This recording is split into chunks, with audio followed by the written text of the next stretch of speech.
آیا غمگین هستی؟ اشکهایت فرو می ریزد؟ همسرت سخن گفت که دوست نداشتی؟ از دست فرزندانت عصبانی هستی؟ آیا مریض هستی و یا پاهایت از کار افتاده است؟ اندوهگینی؟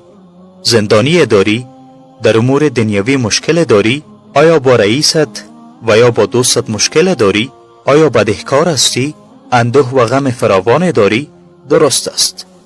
رسول الله فرمودند بگوید استغفر الله، استغفار کنید. با استغفار درهای توبه را به صدا در می آورید. با استغفار درهای رزق و رحمت را به صدا در می آورید. با استغفار درهای بسته شده را باز می کنید. خداوند متعال می فرماید و بدیشان گفته ام از پروردگار خویش طلب آمرزش کنید که او بسیار آمرزنده است.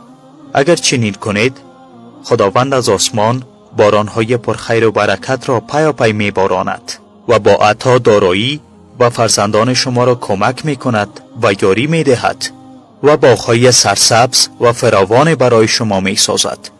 رودبارهای پرآب را در اختیارتان قرار می دهد. وقتی که بنده استغفار صحیح داشته باشد خداوند او را از همه مشکلات رهایی می بخشد و از تمام تنگناها خارجش می کند. پس بگویید استغفر الله، استغفر الله.